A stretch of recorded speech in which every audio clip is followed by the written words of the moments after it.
कभी ऐसा हुआ है कि सब कुछ मिल गया, जो चाहा था वो पा लिया, लेकिन फिर भी अंदर से एक अजीब सा खालीपन है। आज की कहानी कुछ ऐसी ही है, नाखुशी की कहानी। और हो सकता है ये कहीं ना कहीं हम सब की कहानी हो। ये कहानी है एक सवाल की। एक ऐसा सवाल जो एक आदमी का जुनून बन गया। सोचिए, उसकी पूरी की पूरी जिंदगी बस इसी एक सवाल के जवाब में निकल गई कि आखिर वो असली वाली खुशी महसूस कैसे होती है। तो कहानी शुरू होती है दो भाइयों से, नोआ और एलेक्स। एक ही छत के नीचे एक ही माहौल में पले बढ़े, लेकिन दोनों की दुनियाएं जमीन आसमान का फर्क था उनमें। और ये फर्क कोई बड़ा होने पर नहीं, बल्कि बचपन से ही साफ नजर आने लगा था। एक तरफ था एलेक्स, जो मतलब छोटी से छोटी चीज में भी अपनी खुशी ढूंढ लेता था, और दूसरी तरफ था नोआ। नोआ के लिए जिंदगी एक रेस थी, बस एक ऐसी दौड़ जिसमें या तो आप जीतते हैं या आप हारते हैं।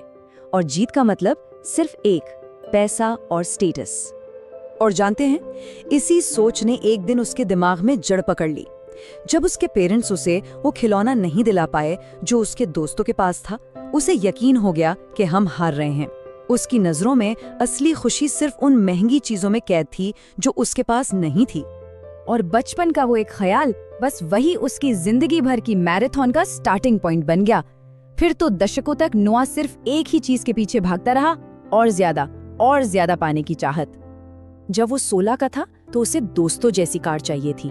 कॉलेज के बाद उसे अपने अमीर बॉस जैसी जिंदगी चाहिए थी। मतलब हर बार जब वो एक मंजिल पर पहुंचता, उसकी नजरें अगली, उससे भी ऊंची मंजिल पर टिक जाती थी। जो भी उसे मिलता वो हमेशा कम ही लगता था। और पता है सबसे अजीब बात क्या थी? हर बार जब नोआ अपना कोई गोल अचीव करता, चाहे वो नई कार हो या प्रमोशन, खुशी मिलती थी, पर बस कुछ दिनों के लिए। और फिर वही सवाल उसके दिमाग में आकर खड़ा हो जाता था, यार वो असली वाली खुशी कैसी होती है? फिर उसने अपनी कंपनी शुरू की, और इस जुनून में नोआ ने सच में सब कुछ दांव पर लगा दिया।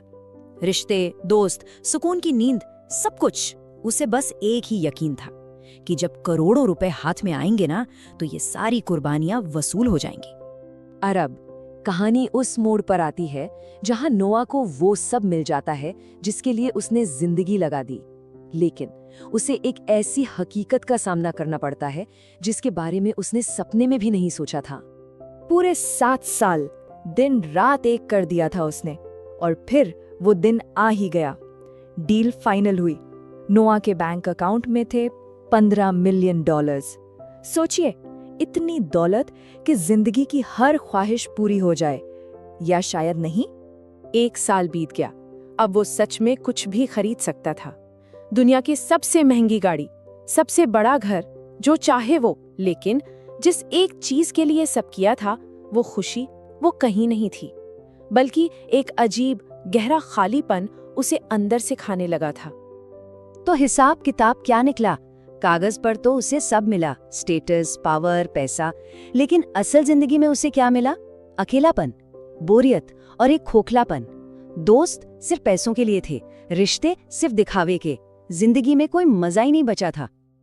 और इसी खालीपन से जूझते हुए एक क्रिसमस पर वो अपने भाई एलेक्स से मिला। और ये मुलाकात, बस ये एक मुलाकात, उसकी पूरी दुनिया को हिलाकर रखने वाली थी। नोआ ने ऐसे पूछ लिया, और भाई कैसा है तू, क्या चल रहा है? और एलेक्स ने जो जवाब दिया ना, वो एक ऐसी दुनिया का दरवाजा था जिसे नोआ कब का पीछे छोड़ आया था, या शायद भूल ही चुका था। एलेक्स ने बताया, यार पैसे तो ठीक ठाक ही हैं, पर मैं बहुत खुश हूँ। उसकी असली दौलत पैसों में थी ही नहीं। उसकी दौलत थी उसकी पेंटिंग्स में, उसके गिटार की धुनों में, कैंपिंग ट्रिप्स में, और सबसे बढ़कर अपनी बीवी और बच्चों के साथ बिताए हुए वक्त में। और फिर एलेक्स ने एक बात कही, अगर मुझे जिंदगी भर यही काम करना पड़े ना, तो भी मैं हर दिन उतना ही एक्साइटेड रहूंगा। उस एक पल में नोआ ने अपने भाई की आंखों में वो जुनून और वो सुकून देखा जो उसने अपनी आंखों में कभी नहीं देखा था। एलेक्स की वो एक लाइन नोआ के लिए आईने की तरह थी। और यहीं, इसी मोड़ पर, इस कहानी का सबसे बड़ा सबक छुपा है। एक ऐसा सबक जो हम सब से एक बहुत जरूरी सवाल करता है। अपने भाई को देखकर नोआ के अंदर सवालों का तूफान उठ गया। मैं क्यों कभी रुका ही नहीं? मैंने मज़ा करना क्यों बंद कर दिया? मैंने अपनी पूरी जिंदगी उन लोगों को इम्प्रेस करने में क्यों बर्बाद कर दी जिन्हें मैं जानता तक नहीं। जब नोआ से रहा नहीं गया तो उसने पूछ ही लिया, एलेक्स तुझे इतनी खुशी मिली कहाँ से? और उसके भाई का जवाब बहुत सिंपल था। उसने कहा, नोआ मैंने इससे कभी इतनी शिद्दत से खोजा ही नहीं। तो बात शायद ये है ही नहीं कि खुशी कैसे मिलेगी। असली सवाल तो ये है कि हम उसे ढूंढ कहाँ रहे हैं, बाहर की चीजों में या अपने अंदर।